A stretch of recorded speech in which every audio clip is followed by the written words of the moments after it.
يا أيتها النفس المطمئنة ارجعي إلى ربك راضية مرضية فادخلي في عبادي وادخلي جنتي. أعوذ بالله من الشيطان الرجيم. بسم الله الرحمن الرحيم، والصلاة والسلام على أشرف المرسلين سيدنا محمد وعلى آله وصحبه أجمعين.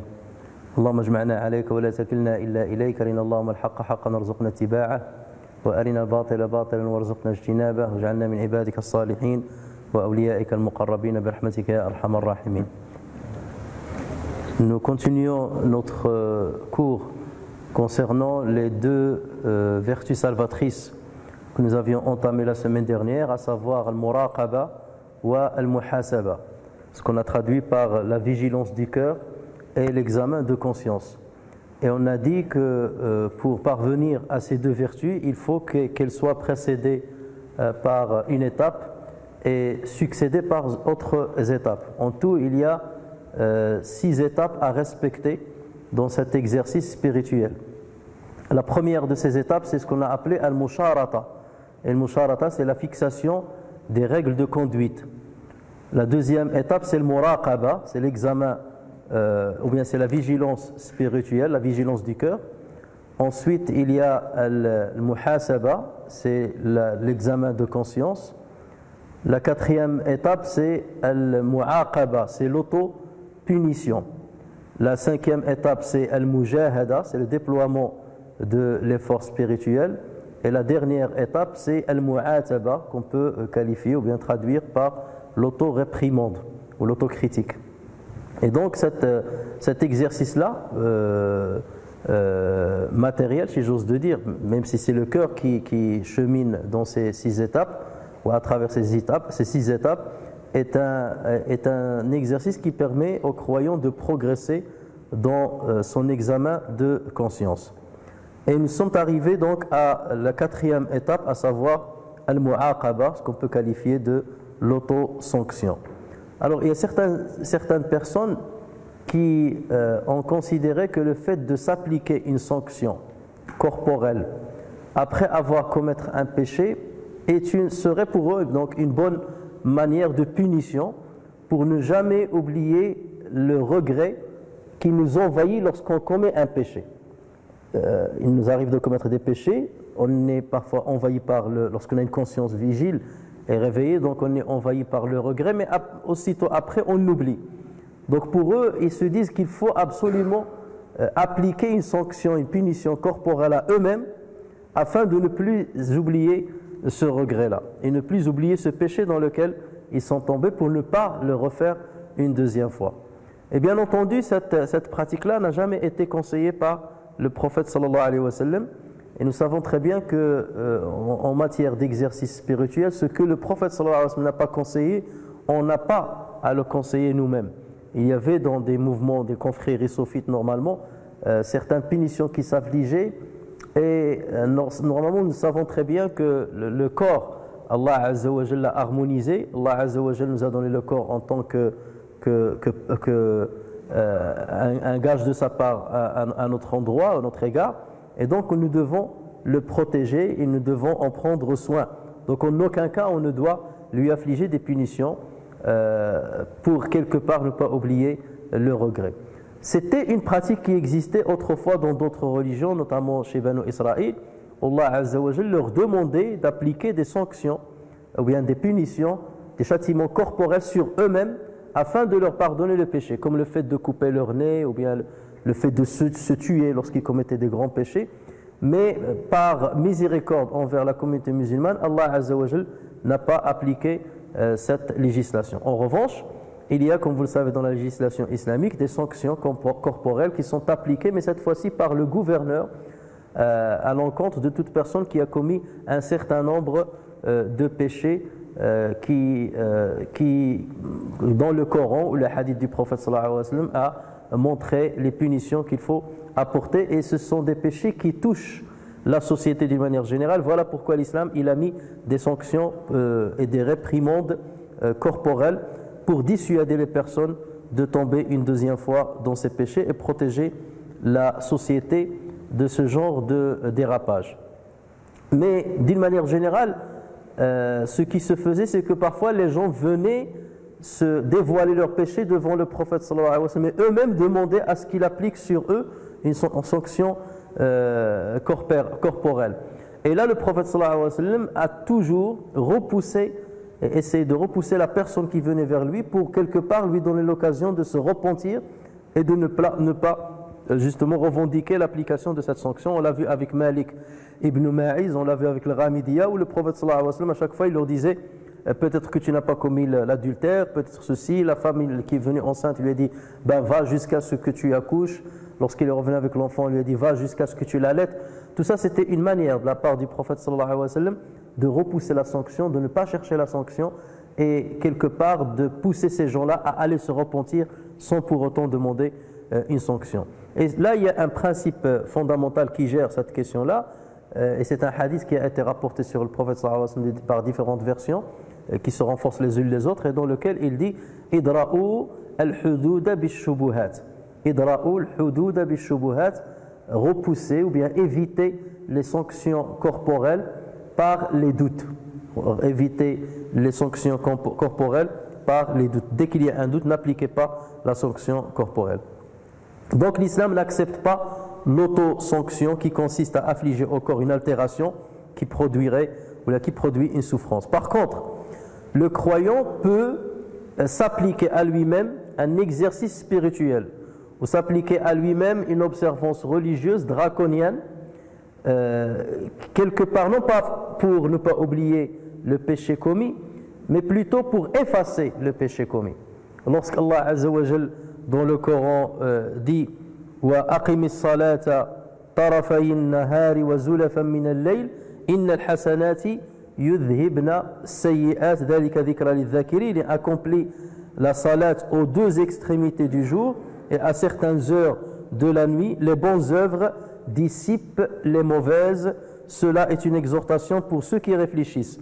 Donc là, on s'applique un exercice spirituel, des prières surérogatoires, un jeûne surérogatoire, une sadaqa ou autre. Et tout cela, c'est pour que les hasanats qu'on va acquérir à travers cet exercice-là dissipent les sayyi'at qu'on a amassés par le péché commis. Et le prophète sallallahu alayhi wa sallam lui-même dit à ce propos, crains Allah, ittaqillah haythuma kunt, crains Allah là où tu te trouves, ensuite fais suivre le péché par le bienfait et il l'effacera, et comporte-toi avec les gens d'une bonne manière. On a déjà cité ce hadith-là qui a été rapporté par At-Tirmidhi et qui est considéré comme un hadith Hassan Sahih. Tamim ad-Dari, rahimahullah, c'est un compagnon du prophète sallallahu alayhi wa sallam qui est mort en l'an 40 de l'Hégire, était un compagnon d'une pratique religieuse exemplaire, au point qu'on racontait sur lui qu'il terminait toujours la lecture du Coran en 7 jours. Tous les 7 jours, il terminait la lecture du Coran. Autrement dit, il le terminait 4 fois au moins par semaine. Un jour, il s'est endormi et il ne s'est pas réveillé pour accomplir le qiyam layl, salat qiyam layl, la prière nocturne. Et tellement il était rongé par le regret, alors que c'est une prière qui n'est pas obligatoire. Ce n'est pas une prière obligatoire. Mais tellement il était rongé par le regret qu'il s'est engagé à veiller toute la nuit, prier pendant une année. Ça veut dire qu'il dormait une partie du jour et toute la nuit il l'a passé à prier jusqu'à As-Subh pendant un an. Ça c'est une punition qui s'est accomplie, mais là ce n'est pas une punition corporelle bien entendu, il s'agit d'une punition spirituelle où il s'est engagé dans un exercice spirituel quelque part pour rattraper les hasanats qu'il a cru perdre, même si le prophète sallallahu alayhi wa sallam a montré que lorsque quelqu'un a adopté une pratique et qu'il a toujours accompli cette pratique-là, et qu'un jour il n'a pas pu le faire parce qu'il était en voyage, parce qu'il était malade, ou dans ce cas-là parce qu'il était endormi, et il n'est pas jugé par Allah Azza wa Jal, là Allah Azza wa Jal lui donne autant de hasanat que ce qu'il lui donnait lorsqu'il appliquait cette pratique. Mais bien entendu, la meilleure sanction que peut s'appliquer un croyant qui a commis un péché, c'est d'accomplir une réprimande par rapport à son propre ego, à faire des reproches à lui-même, et cela on le verra dans le dernier point. La cinquième étape à suivre, c'est ce qu'on a appelé al-mujahada. Al-mujahada, c'est le déploiement de l'effort spirituel. Lorsqu'on prend connaissance de l'effort des compagnons, ridwanullahi alayhim, dans leur observance religieuse, dans leur pratique religieuse, on se rend compte qu'il y a un grand fossé qui nous sépare d'eux. Il y a une grande différence entre leur pratique religieuse et notre pratique religieuse. Et là, on comprend le verset dans lequel Allah Azza wa Jal, lorsqu'il parlait de ceux qui seront à proximité de lui le jour du jugement, il a dit Thullatun min al-awwalina wa qalilun min al-akhirin. Il y aura une multitude, dans cette catégorie-là, il y aura une multitude d'élus parmi les premières générations et un petit nombre parmi les dernières. Et ceci est vrai lorsqu'on voit notre pratique est la leur. Et le problème qui se pose, c'est que nous sommes dans une époque, et c'est ça le pire, c'est que certains exhortateurs ou certains imams et ainsi de suite, ils continuent de prêcher ce qu'ils considèrent être la facilité dans la pratique religieuse et l'aisance dans la pratique religieuse.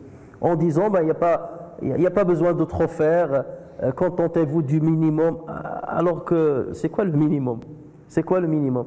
À l'époque du prophète sallallahu alayhi wa sallam, lorsqu'Allah Azza wa Jal, par exemple, parlait au prophète sallallahu alayhi wa sallam et il lui disait Inna rabbaka ya'lamu annaka taqumu adna min thuluthay al-layli wa nisfahu wa thuluthahu wa ta'ifatun min alladhina ma'ak. Ton Seigneur sait très bien que tu passes les 2/3 de la nuit, ou un petit peu moins que les 2/3 de la nuit, ou bien la moitié de la nuit, ou bien le tiers de la nuit à prier, ainsi qu'un groupe parmi ceux qui sont avec toi. Ça veut dire que c'était aussi le cas d'un grand nombre de compagnons du prophète sallallahu alayhi wa sallam. C'était leur pratique. Et on ne peut pas considérer cela comme un effort non accepté par la religion musulmane. Loin de là, Allah Azza wa Jal poussait les musulmans à accomplir ce genre d'effort. Le mujahada, justement, la définition de mujahada, c'est accomplir le jeûne. C'est déployer un effort qui est au-dessus de la moyenne de monsieur tout le monde. Autrement dit, un effort qui va occasionner une fatigue, un effort qui va occasionner une difficulté. Si on considère que la bonne pratique, c'est de pratiquer sans sentir de difficulté, c'est qu'on se trompe. D'ailleurs, même en islam, at-taklif, c'est quoi at-taklif? La responsabilisation de l'être humain par la religion, c'est quoi? C'est d'appliquer une mashaqqa, d'appliquer une difficulté de pratique pour se rapprocher d'Allah Azza wa Jal. La prière occasionne une difficulté. Les 5 prières occasionnent une difficulté. La prière nocturne occasionne une difficulté. Le jeûne occasionne une difficulté. Le pèlerinage occasionne une difficulté. Donc dire que je veux me rapprocher d'Allah Azza wa Jal sans qu'il n'y ait de difficulté, c'est se tromper. Huffati al-jannatu bil-makarih wa huffati an-naru bil-shahawat. Le paradis a été entouré de difficultés, alors que l'enfer a été entouré de facilités. Donc celui qui cherche les facilités, il s'oriente plus vers l'enfer, et celui qui accepte les difficultés de la pratique religieuse, il s'oriente vers le paradis. Et regardez, lorsqu'Allah Azza wa Jal parlait justement des vertueux, qu'est-ce qu'il disait? Kanu qalilan min al-layli ma yahja'un. Ils ne dormaient que peu dans la nuit. Et là, ils vantaient leur mérite. Kanu qalilan min al-layli ma yahja'un. Ils ne dormaient que peu de la nuit. Lorsqu'Allah Azza wa Jal parle de Ibad ar-Rahman, les serviteurs des miséricordieux, et qu'il énumère leurs caractéristiques, il disait walladhina yabituna li rabbihim sujjadan wa qiyama. Ceux qui passent toute la nuit prosternés et debout devant leur Seigneur. Ils passent toute la nuit prosternés et debout devant leur Seigneur. Ils vantaient leur mérite. Et ça, c'est un déploiement d'effort. Et venir lui dire ça, c'est shidda, et que nous, au contraire, il faut chercher la facilité, ou l'islam cherche la facilité, il faut savoir de quelle facilité on parle. Il nous arrive, justement, certaines fois, de ressentir une ferveur dans notre spiritualité et d'accomplir certaines pratiques religieuses d'une manière soutenue. Et nous en sommes contents en général. Mais après, il y a un relâchement qu'on observe et on se contente du minimum, voire même on délaisse le minimum obligatoire qu'Allah Azza wa Jal nous a instauré. Et normalement, le croyant doit, pour maintenir le cap et pour maintenir une certaine régularité dans sa pratique, maintenir sa ferveur de la foi, il a besoin de deux moyens importants. Le premier moyen, c'est de lire et de prendre connaissance de l'effort et de la pratique religieuse de nos ancêtres, ou même de nos contemporains s'il y en a. Ça veut dire se pencher sur la biographie des compagnons, des tabi'in, des prophètes, et voir comment ils appliquent, comment ils pratiquaient. Et c'est là où on va minimiser ce que nous faisons.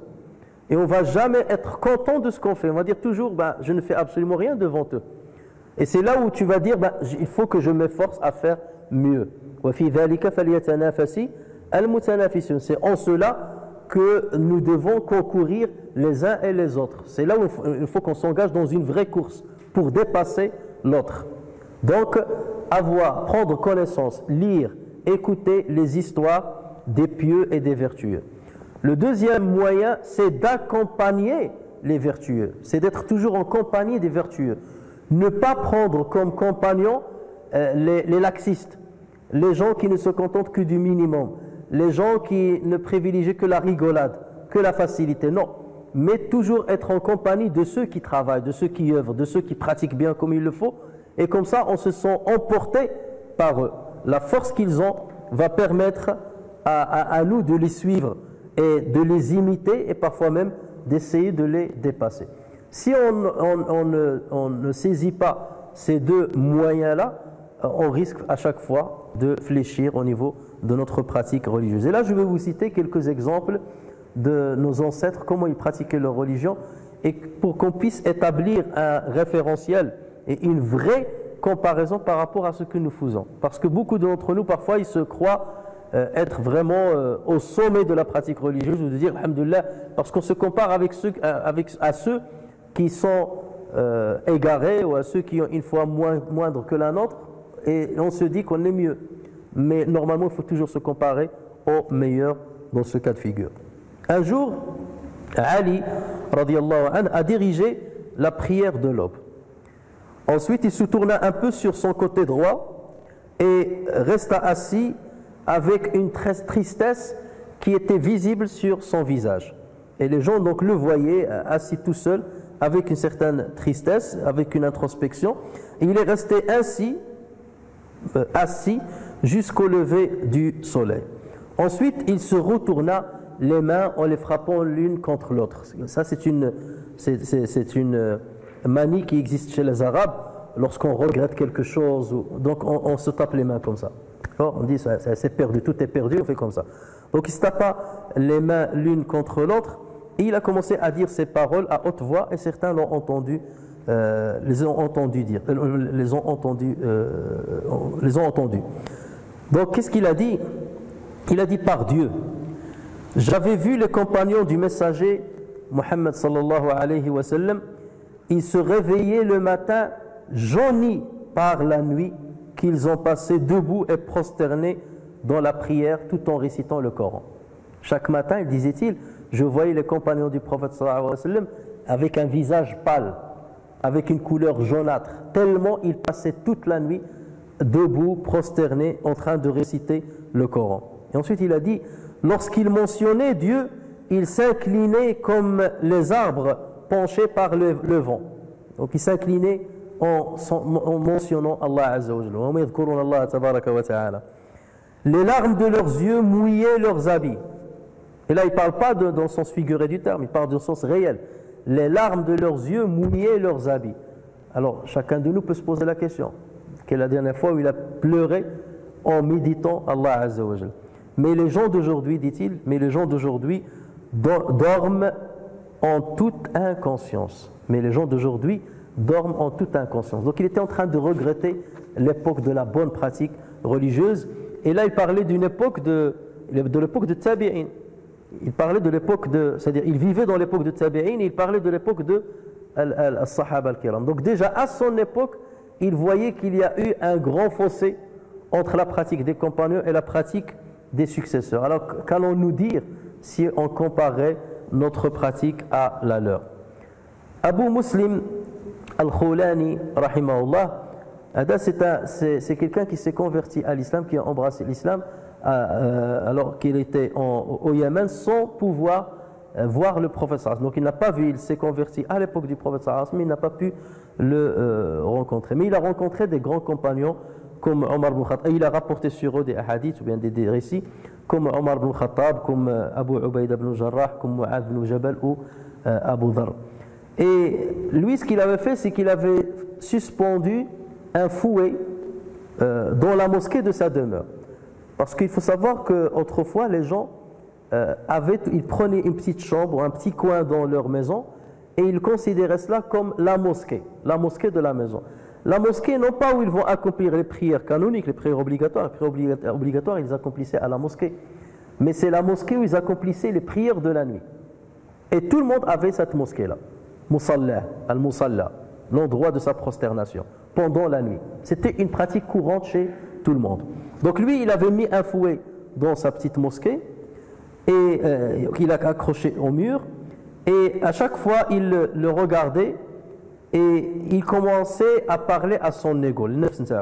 Alors il disait à son ego, lève-toi. Regardez, c'est comme si, et on va parler de ça justement, c'est comme s'il opère une schizophrénie en lui-même, volontaire.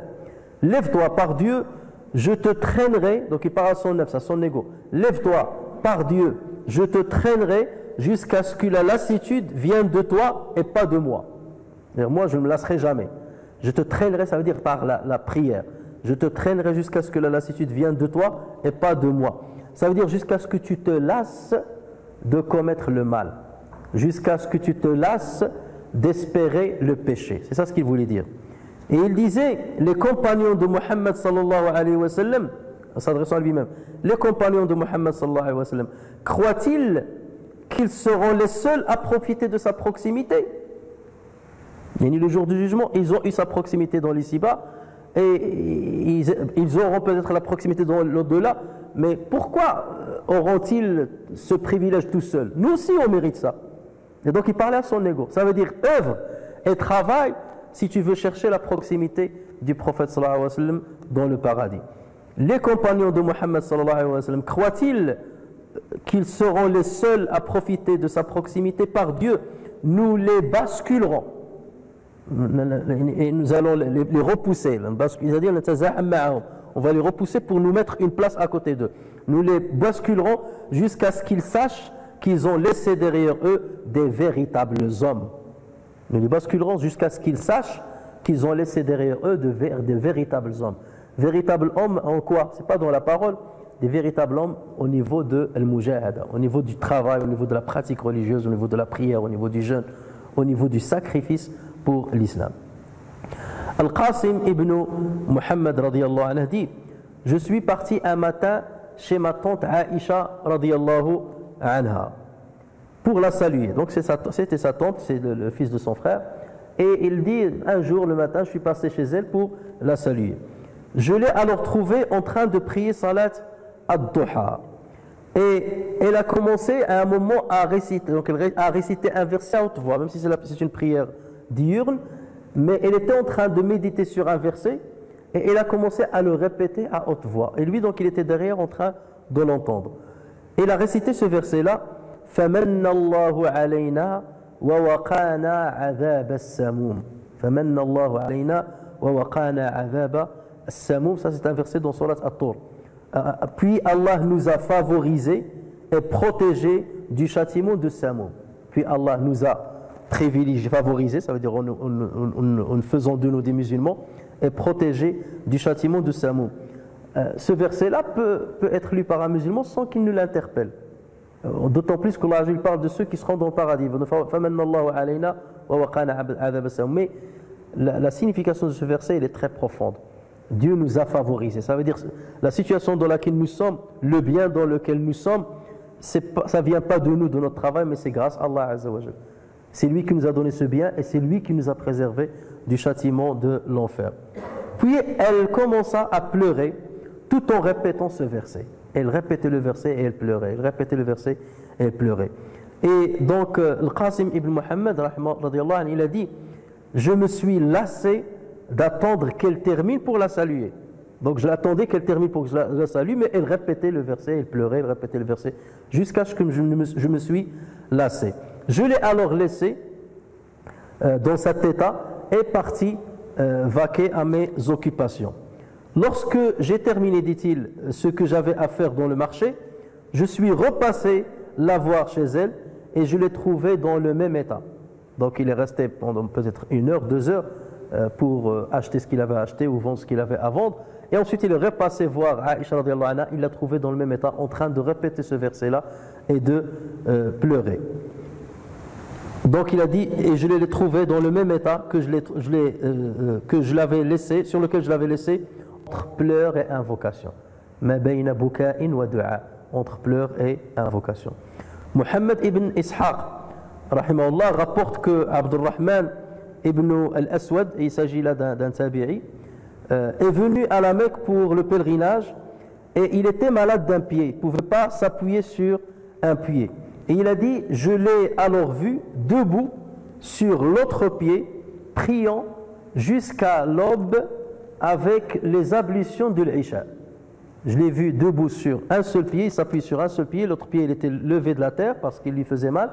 Et je l'ai vu comme ça, dans cet état-là, en train de prier toute la nuit jusqu'à l'aube. Depuis la prière de l'Isha jusqu'à l'aube, sans qu'il n'interrompe sa prière, sans qu'il ne refasse ses ablutions. Ceci nous donne une idée de la pratique de ces gens-là. Et ça, ce n'est pas de l'extrémisme dans la pratique. Non, ça c'est une pratique normale. Habiba al-Adawiya, une femme qui était considérée à l'époque à Al-Basra, parmi les grandes vertueuses de Al-Basra, elle montait le soir, tous les jours, elle montait le soir sur le toit de sa maison après s'être bien habillée et elle commençait à prier, à invoquer Dieu. Et quelqu'un l'avait entendu dire ces paroles. Il disait, Seigneur Allah, les étoiles sont apparues, les gens se sont endormis, les rois ont fermé le portail de leur palais, ou les portails de leur palais, et me voici debout devant toi. Tout le monde a vaqué à ses occupations, et me voici debout devant toi. Puis elle commençait à prier jusqu'à l'aube. C'est alors qu'elle dit, donc l'aube arrivée, elle dit, Seigneur, la nuit s'est retirée, le jour s'est découvert, je ne sais pas si tu as accepté de moi pour que je me félicite ou que tu as refusé pour que je me présente des condoléances. Je ne sais pas si tu as accepté de moi cette prière pour que je me félicite ou si tu l'as refusé pour que je me présente des condoléances. Par ta gloire, si tu m'expulses de devant ta porte, je ne bougerai pas, tellement j'ai profité de ta générosité et de ton bienfait. Donc regardez ce discours-là, ce dialogue avec Allah tabaraka wa ta'ala, ce sont des gens qui ressentaient une proximité d'Allah Azza wa Jalla, c'est pour cela qu'ils se permettaient de lui parler de cette manière. Et ceci nous donne une idée sur la belle pratique qu'ils avaient. Qatada, rahimahullah, a dit, lorsque Amir ibn Abdi Qais agonisait, il a pleuré. On lui dit, qu'est-ce qui te fait pleurer? Et il répondit, ce n'est ni la peur de la mort, ce n'est ni la peur de la mort, ni l'attachement à la vie. Si je pleure, ce n'est ni par peur de la mort, ni par attachement à la vie, mais je pleure ma séparation imminente de la soif dans la canicule et des veillées de la nuit. Ce que je pleure, c'est que je regrette ma séparation du jeûne. Jeûner pendant la canicule et passer les nuits à prier Allah Azza wa Jalla. Quelque part, il disait, je regrette ces choses-là. Parce que même si on rentre au paradis, on ne pratique pas. Si on est au paradis, on n'a pas à jeûner et on n'a pas à prier. Et lui, quelque part, il ressentait déjà la nostalgie. Tellement ce qu'il a aimé dans cette vie-là, c'est le jeûne et les veillées de la nuit, qu'il pleurait. Voilà, je vais quitter cela. Regardez comment ils ont fait de la pratique religieuse comme un ami intime, comme la chose la plus importante de leur vie. Et c'est ce qu'ils regrettaient de la vie, ce n'était ni les demeures, ni les enfants, ni l'argent. Ils regrettaient leur pratique religieuse parce que c'est cela qui leur procurait un plaisir extraordinaire. Mais bien entendu, ce qu'Allah Azza wa Jalla leur a apprêté dans l'au-delà est encore meilleur que ce qu'ils dégustaient à travers ces bonnes pratiques. Thabit al-Bunani, rahimahullah, c'était un grand adorateur et il était un exemple au niveau de sa pratique religieuse. Et il disait, j'ai souffert avec la prière, ou en accomplissant la prière pendant 20 ans. Et ensuite, j'ai dégusté la bonne saveur de la prière pendant 20 ans. C'est-à-dire les 20 premières années, j'ai souffert. C'était une grande difficulté pour moi que de me maintenir sur une bonne pratique et soutenue de la prière. Donc j'ai souffert avec ça, parce que ce n'est pas facile. Mais j'ai commencé à déguster le fruit de cette prière-là, j'ai commencé à le déguster les 20 dernières années, 20 ans après, et durant 20 ans. Donc comme s'il était en train de dire, j'étais en train de semer l'adoration avec difficulté, donc c'est le travail, semer, labourer et tout, et le fruit est venu après. Et ce fruit-là, c'est la bonne saveur de la pratique religieuse. Et Bakr al-Muzni disait justement de Thabit al-Bunani, celui qui veut voir le plus grand adorateur de son époque, qu'il regarde Thabit al-Bunani, jamais nous n'avons vu un adorateur de son genre. La mère de Rabi' ibn al-Khaytham, rahimahullah, elle se rendait compte que Rabi' ibn al-Khaytham passait sa nuit à prier. Et donc elle l'appelait souvent pendant qu'il prie. Et elle lui disait, Ya Rabi', oh Rabi', tu ne vas pas dormir? Pourquoi tu ne veux pas dormir? Et il lui répondait, oh mère, lorsque la nuit tombe et que le croyant craint ses péchés, il doit s'abstenir de dormir. Lorsque la nuit tombe et que le croyant craint ses péchés, il doit s'abstenir de dormir. Et lors d'une nuit, sa mère l'a surpris en train de prier et de pleurer. Prier et de pleurer. Mais des pleurs vraiment très poussés. Et il lui disait, tellement il le voyait comme ça dans cet état, un jour il lui a dit, fiston, peut-être que tu as tué quelqu'un.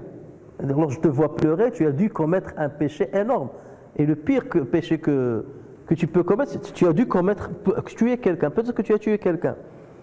Et Rabi' rahimahullah lui répondit, effectivement, j'ai tué quelqu'un. Et il lui dit, dis-moi, de qui s'agit-il?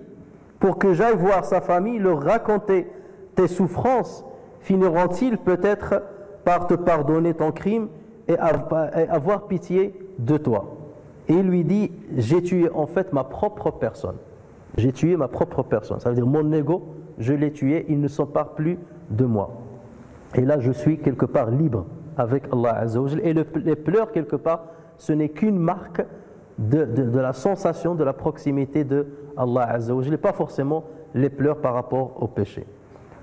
Et Rabi'a ibn Zayd rahimahullah dit, depuis 40 ans, jamais le mu'adhin n'a lancé l'appel de la prière de Dhuhr sans que je ne sois à la mosquée. Depuis 40 ans, jamais le mu'adhin n'a lancé le adhan de la prière de Dhuhr sans que je ne sois à la mosquée, à moins que je sois malade ou en voyage. C'était les seules excuses qui m'empêchaient d'être déjà à la mosquée lorsque le mu'adhin lançait l'appel. Donc voici, ceci nous montre justement, ces quelques exemples nous montrent le mujahada de Sahaba et de Salaf Salih d'une manière générale, et ça nous donne une idée de ce qu'est véritablement la pratique religieuse. Et nous devons nous comparer à ces gens-là, nous devons nous comparer à ces sommités-là et à leur pratique, et c'est là où on va se rendre compte qu'il y a énormément à faire, qu'il y a beaucoup à faire pour considérer qu'on a fait le mujahada. Ce qu'on fait aujourd'hui, là, nous sommes les pires des économes qui existent. Et c'est pour ça qu'on rend tout halal maintenant. Même les choses qui sont interdites, on te dit, mais il y a une dérogation. C'est pas un problème. Ne jeûne pas si tu passes ton bac, il n'y a pas de problème, parce que c'est une difficulté pour toi. Mange la viande des bêtes électronarcosées ou assommées, c'est pas grave, on ne va pas compliquer aux gens. Fais la prière doucement, abrège la prière rapidement parce que les gens sont fatigués. On va prier Tarawih, faites 2 rak'at ou 4, ou lisez-nous seulement quelques versets pour qu'on termine vite. c'est une catastrophe qui nous arrive aujourd'hui et il nous convient de revenir à la pratique des autres pour justement revoir à la baisse enfin, la considération qu'on donne à nos observances religieuses. La dernière étape de ce cheminement spirituel, c'est al-mu'ataba. Al-mu'ataba, c'est l'auto-réprimande. Le croyant doit prendre conscience que son ego est le pire de ses ennemis. Ça, c'est une vérité. Inna an-nafsa, on l'a dit, on a rappelé ce verset-là, Inna an-nafsa la ammaratun bis-su'i illa ma rahima rabbi. Donc, on doit prendre conscience que notre ego, c'est le pire de nos ennemis. C'est l'ego qui nous fait pencher continuellement vers la désobéissance de Dieu, tout en nous persuadant, ou bien en nous faisant persuader qu'il nous est de bons conseils et qu'il ne nous insuffle que du bien. La désobéissance de Dieu, enfin, deux choix s'offrent aux croyants par rapport à son ego.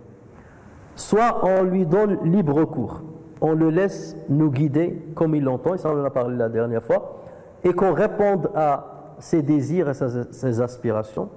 Soit on opère un contrôle continu et soutenu sur lui par l'examen de conscience qu'on a cité, par la vigilance du cœur qu'on a cité, et aussi par la réprimande et le blâme, de sorte à limiter ses pulsions et ses insufflations démoniaques. Lorsque tu blâmes quelqu'un, tu limites son mal. Un enfant qui commet des erreurs, tu le blâmes. Donc ça, c'est une manière de le punir moralement. Ce n'est pas une punition physique, mais c'est une punition morale. Et c'est cette punition que nous devons nous affliger de temps en temps, en parlant à nous-mêmes. Celui qui opte pour le deuxième choix, c'est-à-dire l'autoréprimande, fait partie de ceux qui ont une âme blâmable, nafs al-lawama, qui a été cité par Allah Azza wa Jal dans Surat al-Qiyamah, la uqsimu bi yawm al-qiyamah wa la uqsimu bin nafsi al-lawama. Donc Allah Azza wa Jal a vanté le mérite de cette âme-là.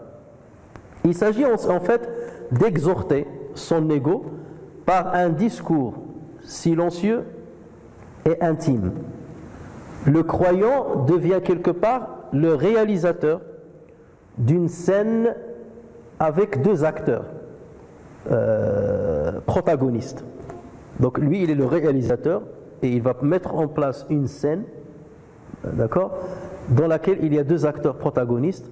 Il y a lui, sa conscience, et cette conscience-là dont on a parlé la dernière fois, qui est alimentée par le savoir, alimentée par le Coran, par la sagesse, et son ego. Donc le deuxième acteur, c'est son ego.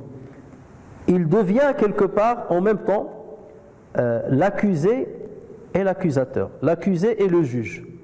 Je suis juge de moi-même et je suis aussi l'accusé en même temps. Donc il devient un accusé dans le box d'accusation et il devient en même temps le juge intransigeant qui s'adresse à lui sans aucune pitié et avec toute la vigilance qui se doit. C'est la seule scène où le juge connaît parfaitement les défaillances de l'accusé. Ce n'est pas comme dans un tribunal normal où le juge essaye de découvrir les chefs d'accusation, ou bien de voir si les chefs d'accusation sont réels ou pas. Non. Là, le juge, il connaît parfaitement l'accusé. Tu te connais forcément, parce que tu es en même temps l'accusé et l'accusateur. Donc, il connaît toutes les défenses de l'accusé et détient la certitude sur la réalité et l'exactitude des chefs d'accusation qu'il doit lui signifier sans relâche. Des accusations accompagnées d'une exhortation religieuse inspirée des textes religieux, des paroles des sages et de l'expérience de la vie. Et là, j'ai échafaudé un scénario ou bien des paroles que peut dire le juge à cet accusé-là, que tu dois dire ou que de temps en temps tu peux dire à toi-même. Et bien entendu, chacun de nous est libre de faire lui-même son scénario. Et plus tu excelles dans ce scénario-là, plus tu fais une introspection vis-à-vis de toi, par rapport à toi-même, plus bien entendu cette scène sera belle et plus tu auras de l'influence sur ton ego. Alors voici ce qu'on peut dire. Après longue réflexion, je me rends compte que tu es vraiment frappé par l'ignorance. Donc tu parles à toi-même.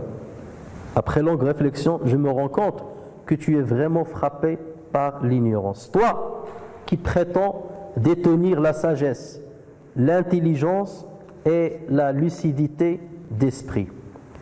N'es-tu pas conscient de ce qui t'attend à l'issue des quelques jours qui te séparent de la mort? Un séjour dans le paradis ou un séjour dans l'enfer? Comment oses-tu sombrer dans l'insouciance et baigner dans la distraction alors que tu es guetté par la mort? Je vois que tu estimes qu'elle est encore lointaine, c'est-à-dire cette mort-là. Je crois que tu estimes qu'elle est encore lointaine puisque tu jouis encore d'une bonne santé et d'un âge qui est encore précoce pour la rencontrer. Tu dis, voilà, j'ai la santé, je suis encore jeune, la mort, c'est même pas la peine de réfléchir dessus parce qu'elle est lointaine, il est improbable qu'elle me touche. Détrompe-toi, pauvre de toi. Tout le monde pense la même chose que toi. Et pourtant, tu as sûrement et souvent entendu parler d'un de tes pères qui s'est fait surprendre par la mort ou par une maladie ou par une infirmité qui a mis fin à tous les rêves de sa vie. Donc prends conscience des gens qui meurent tous les jours, qui ont le même âge que toi, sinon ils sont plus jeunes que toi, qui ont plus de santé que toi, et eux-mêmes, quelques jours avant leur mort ou quelques jours avant qu'ils tombent dans une infirmité, ils pensaient justement qu'ils étaient à l'abri de ces catastrophes. Quelle garantie as-tu pour ne pas vivre la même expérience que ces gens? N'as-tu jamais lu ou entendu ces versets de Surat Al-Anbiya dans lesquels Allah Azza wa Jal dit اقترب للناس حسابهم وهم في غفلة معرضون ما يأتيهم من ذكر من ربهم محدث إلا استمعوه وهم يلعبون لاهية قلوبهم. Le jour où les hommes auront à rendre compte approche. Le jour où les gens auront à rendre compte approche, et cependant, plongés dans leur insouciance, ils s'en détournent. Aucun nouveau rappel ne leur parvient de leur Seigneur, qu'ils ne l'écoutent d'un air amusé, leur cœur distrait. Ensuite, tu te dis, malheur à toi. Si tu oses désobéir à Dieu parce que tu penses qu'il ne te voit pas, c'est une marque de mécréance. Alors, si tu crois que Dieu ne te voit pas, là c'est de la pure mécréance. Et si tu es persuadé qu'il te voit, c'est une marque d'insolence et de défiance. Si tu te dis, ben, Dieu me voit, et pourtant tu continues d'être ce que tu es, là c'est de l'insolence et de la défiance. Comment oses-tu t'exposer à la colère de Dieu et à sa malédiction? Crois-tu que tu peux supporter son châtiment? Teste-toi en t'exposant au soleil de la canicule pendant une bonne heure. Ou teste-toi en plaçant ton doigt au-dessus de la flamme d'une bougie pendant quelques secondes. Tu verras, ta patience et ta résistance sont limitées. Je sais que tu en es persuadé. Ça, tu n'as même pas besoin de faire l'expérience. Tu sais que ce n'est pas possible que je résiste à la canicule ou que je résiste à la flamme de la bougie. Comment penses-tu alors échapper au feu de l'enfer s'il t'a été prescrit comme punition à ta désobéissance? Tu me diras que tu comptes plus sur la mansuétude et la clémence de Dieu. Et ça, c'est ce que nous disons. Oui, mais Inna Allah Ghafurur Rahim, Dieu est pardonneur. Et donc, on a espoir en sa miséricorde. Donc, il ne s'en prendra pas à nous. Pourquoi ne penses-tu pas à ces attributs divins, c'est-à-dire la mansuétude et à la clémence, aux attributs divins d'une manière générale? Pourquoi tu ne penses pas à ces attributs divins lorsque tu es face à un besoin mondain? Là, on voit bien que tu utilises toutes les ruses à ta disposition, y compris les plus abjectes, pour parvenir à tes aspirations. Et tu ne prêtes aucune attention à la présence divine. Lorsque tu veux l'argent, tu oublies qu'Allah Razzaq, tu dis Ya Razzaq. Là, tu oublies cet attribut-là. Là, tu cours et tu t'engages dans le domaine de causalité pour gagner ta vie. Même s'il faut commettre des triches, des vols, des mensonges pour parvenir à ton dessein. Et là, tu oublies les attributs de Dieu. Mais lorsqu'il s'agit de se rappeler de tes péchés, là tu dis, mais Allah Ghafur Rahim. Là tu te rappelles des attributs de Dieu. Mais Dieu a d'autres attributs qui font peur. Pourquoi tu ne te concentres que sur les attributs qui donnent de l'espoir? Malheur à toi. Tu crois pouvoir me tromper avec ta ruse? Et ça, c'est toi qui te le dis. Hein. Tu parles à ton ego, tu dis cela. Malheur à toi, tu crois pouvoir me tromper avec ta ruse? Tu prétends la foi en Dieu alors que tes actes démentissent tes dires. Si la foi se limitait à une déclaration verbale, pourquoi Dieu a-t-il assigné aux hypocrites les plus bas degrés de l'enfer? Parce qu'eux aussi, ils disent verbalement qu'ils croient en Allah Azza wa Jalla, en son prophète. Donc la foi, ce n'est pas seulement une déclaration verbale, comme nous le faisons en grande majorité. Sois juste avec toi-même. Lorsque tu tombes malade et que tu consultes un médecin, tu te soumets scrupuleusement à ses conseils et tu respectes sans rechigner la prise des remèdes qu'il t'a prescrits. Pourtant, ce médecin n'est qu'un simple étranger pour toi. Pourquoi tu ne respectes pas la même attitude avec Dieu et son prophète, sallallahu alayhi wa sallam, lorsqu'ils te prescrivent des préceptes et des conseils pour ta félicité dans l'ici-bas et dans l'au-delà? Le médecin mérite-t-il plus de confiance auprès de toi que ton Créateur et son messager? Tu vas me dire que ce n'est pas le cas, que tu es conscient de tes manquements et que tu attends juste quelques mois, quelques semaines ou quelques jours pour traduire tes convictions en des actes réels. Cela fait un moment que tu dis exactement la même chose. Et le temps passe. Tu me diras que tu attends d'avoir du temps libre pour agir, que tu attends peut-être la retraite pour te soustraire des obligations professionnelles. Tu me fais rappeler un jeune qui a eu du mal à déraciner un petit arbre qui le dérangeait. Il a alors décidé d'attendre quelques années pour réaliser cette tâche, pour déraciner l'arbre. À l'arrivée de l'échéance, il s'est rendu compte que le temps a fragilisé la force qu'il avait et a offert à l'arbre le loisir de mieux s'enraciner et de se fortifier.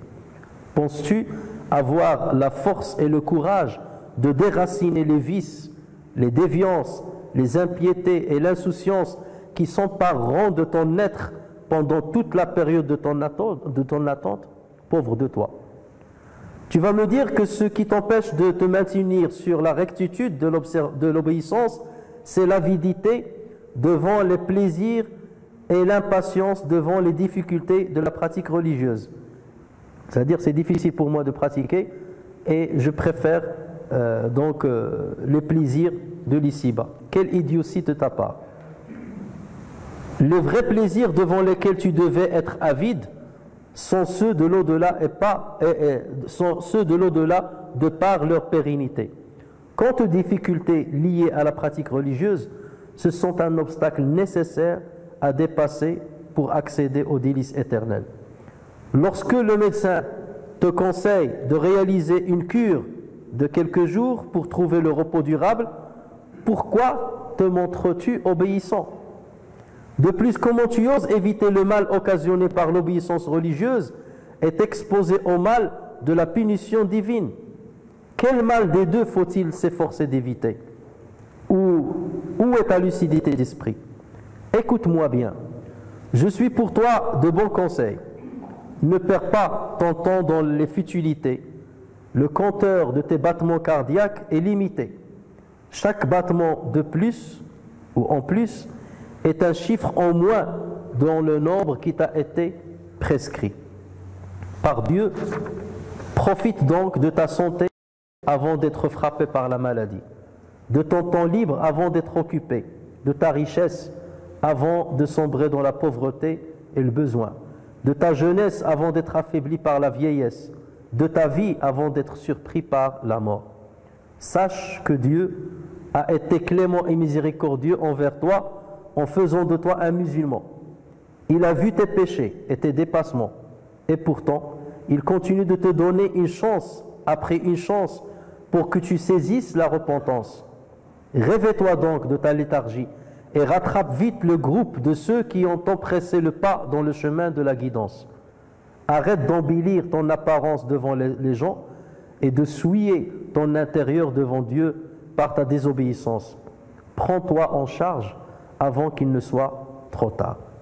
Donc voici un exemple de la réprimande que peut se faire une personne à son ego de cette introspection que nous devons avoir avec nous-mêmes. Voilà pourquoi, lorsque le prophète sallallahu alayhi wa sallam parle de rajulun dhakarallah khaliyan fafadat ayna, un homme qui a mentionné Dieu tout seul, en toute solitude, et ses yeux ont fondu en larmes, c'est parce que ce sont des gens qui rentrent dans ce genre d'introspection. Ils se répriment. Et c'est ça la réprimande. Ils établissent un vrai examen de conscience, un examen draconien, où ils ne laissent absolument rien échapper. Et c'est là où ils voient leur manquement, leur déficience spirituelle, et c'est là où ils donc donnent de leurs efforts et ils font leur maximum pour se rattraper avant qu'il ne soit trop tard. Donc avec ces six étapes, donc c'est comme ça que je termine, avec ces 6 étapes que j'avais citées, donc al-musharata, al-muraqaba, al-muhasaba, al-mu'aqaba, al-mujahada, al-mu'ataba. Donc avec ces 6 étapes, le croyant observe la rectitude qui est une condition, donc il maintient la rectitude dans la pratique, et ceci est une condition sine qua non pour ne pas craindre l'au-delà et ne pas regretter l'ici-bas. Et je termine par ce verset dans lequel Allah Azza wa Jalla dit Inna alladhina qalu rabbuna Allah thumma istaqamu. Voilà les 2 conditions. Ceux qui disent notre Seigneur est Allah et qui se tiennent dans le droit chemin, voici leur récompense. Les anges descendent sur eux. Tatanazzalu alayhimul malaikatu alla takhafu wa la tahzanu wa abshiru bil jannati allati kuntum tu'adun. Les anges descendent sur eux en disant n'ayez pas peur et ne soyez pas affligés, mais ayez la bonne nouvelle du paradis qui vous était promis. Nas'alullah tabaraka wa ta'ala, demandons à Dieu qu'il fasse de sorte que nous soyons parmi ces gens-là qui maintiennent la rectitude dans leur pratique religieuse et qui attestent de l'unicité de Dieu et la traduisent dans leur comportement, dans leur moralité, dans leur éthique. Nas'alullah tabaraka wa ta'ala an yahdiyana sawa as-sabil وأن يجعلنا من الأتقياء الأنقياء الأصفياء البراء من كل شرك إنه على ذلك قدير بالإجابة جدير سبحانك اللهم وبحمدك نشهد أن لا إله إلا أنت نستغفرك ونتوب إليك سبحان ربك رب العزة عما يصفون وسلام على المرسلين والحمد لله رب العالمين.